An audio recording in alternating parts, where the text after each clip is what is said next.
මනෝවිද්‍යාව කියන වචනේ මනෝවිද්‍යාව සයිකොලොජි කියන වචනේ හැදුනේ කොහොමද?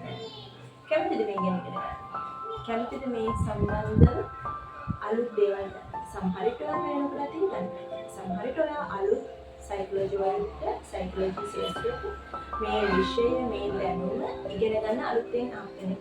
එහෙම කෙනෙක් නම් ඔයාට මේ දැනුම ගන්න. හොඳයි. මම ආරම්භ කරනවා. පැරණි යුගයේ දාර්ශනික තුලින් ඉදිරි විෂයක් තමයි මනෝවිද්‍යාව. ඒ කියන්නේ වාටර් දර්ශනයක් තියෙනවා මට දර්ශනයක් තියෙනවා. ඉතින් මේ වගේ දර්ශනයක් එකතු වෙලා ඈත අතීතයේ ඉඳන් ගොඩනැගුණු විෂයක් තමයි මනෝවිද්‍යාව කියන්නේ. හරි. ඊට පස්සේ සතවර්ෂ ගණනාවක් දර්ශනය තුලින් සංවර්ධනය තමයි මේ ගමනේ කිස්තු පූර්ව 6 වන සියවසේදී මනෝවිද්‍යාව පිළිබඳ දාර්ශනිකයන් විසින් විවිධ දාර්ශනික මත ඒ කියන්නේ මනෝවිද්‍යාව කියන්නේ මෙහෙම දෙයක්. ඒ වගේ මනෝවිද්‍යාව සම්බන්ධව ටික අදහස් ඉදිරිපත් කරන්න ඕන උත්සුක වෙනවා. මේ නිසා ඈත අතීතයේ සිටම මනස පිළිබඳව විමර්ශන කරන්න පෙළඹෙනවා. ඒ නිසා තමයි අද අපි මනෝවිද්‍යාව කියලා විෂයක් විදිහට හදාගන්නේ.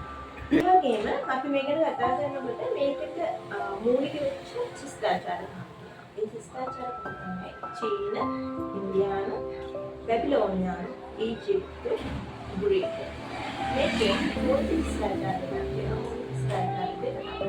ග්‍රීක සහ ඉන්දියානු. හරි. දැන් අපි බලමු සයිකොලොජි කියන නම හැදුනේ කොහොමද කියලා. පැරණි ග්‍රීක භාෂාවක් තිබුණා සයිකි. ඒ සයිකි කියන එකේට අදාළ සයිකි කියන වචනයට අදාළව තේරුම් තුනක් තියෙනවා. මනස, ආත්මය, විඥානය. සයිකි පැරණි ග්‍රීක භාෂාවේ පැවති වචන. ඊට අමතරව ග්‍රීක භාෂාවේ තවත් වචනයක් තියෙනවා. වචනේ ඇවිල්ලා ලෝගෝස්. සයිකි and logos. මේ ලෝගෝස් කියන එකේ තේරුම උනේ සාකච්ඡාව සහ අධ්‍යයනය. ඊට පස්සේ මෙයාලා කරපු වැඩේ මේ සයිකි කියන එකයි ලෝගෝස් කියන එක එකතු කරලා සයිකොලොජි කියලා මේව ප්‍රධානව පෙනී යන්නේ මනස හේවත් ආත්මය අධ්‍යයනය කිරීම මනෝවිද්‍යාව බව. කොහොම හරි කාලයත් එක්ක ආත්මය යන සංකල්පය යටතේ තමයි මෙයාලා සයිකොලොජි මනෝවිද්‍යාව අරගෙන ගියේ. ඒකටත් අපිට අධ්‍යාත්මික විද්‍යාව විදියට කියන්නේ. ඒ කාලේ කොහොම කාලයත් එක්ක ගෙවිගෙන යනකොට මෙයාලට ආත්මය කියන සංකල්පය ප්‍රකරණ අපහසු. කාලයත් එක්ක පසු කාලීන මේකට ආපවලට එකතු වුණා. මනස හේවත් සිත යන්න භාවිත වුණා. අර අපි කලින් කියවනේ මනස හේවත් ආත්මය. මනස හේවත් ආත්මය ඇවිල්ලා ඊට පස්සේ මෙයාලා වැඩිපුරම අධ්‍යයනය කරන්න ගත්ත ආත්මය කියන සංකල්පය. ආත්මය කියන සංකල්පය අධ්‍යයනය කරගෙන යනකොට මෙයාට තේරුණා ඒක විද්‍යාත්මකව පහදන්න අමාරුයි කියලා මෙයාට තේරුණා. ඒ තේරුමත් සමග පසු කාලීනව මෙයාලා ආපහු හිතන්න ගත්තා. මෙයාලගේ ආපහු මතය වුණේ මනස හේවත් සිත. මනස හේවත් සිත මනෝවිද්‍යාව. ක්‍රමයෙන් පසුනේ මානසික ජීවිතය අදාළ මනෝවිද්‍යාව ලෙස පරිවර්තනය වුණා. පසුව මානසික ජීවිතය යන විද්‍යාත්මක කලින් වගේම මෙයාලට විග්‍රහ කරන්න අපහසු වුණා. ඊට පස්සේ 18 වෙනි සියවසේදී මෙයාලා චර්යාව කියන වචනේ ඉදිරිපත් කළා.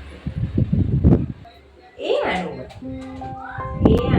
මනෝවිද්‍යාවේ කාර්යය හැසිරීම හෝ චර්යාව මගින් මානසික ජීවිතය හැදෑරීම.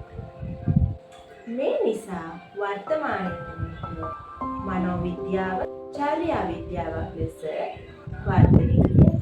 මුල්කාලීනයේ මනෝවිද්‍යාවේ අරමුණු වුණේ මිනිස් හැසිරීම, මොළයේ ක්‍රියාකාරීත්වය. මිනිස් හැසිරීමේ මොළයේ ක්‍රියාකාරීත්වය අනුව විග්‍රහ කිරීම. ඒ කියන්නේ මිනිස් හැසිරීමයි මොළයේ ක්‍රියාකාරීත්වය දෙක එකතු කරලා තමයි මේ සයිකොලොජි මනෝවිද්‍යාව කියන්නේ විග්‍රහ කරන්නේ.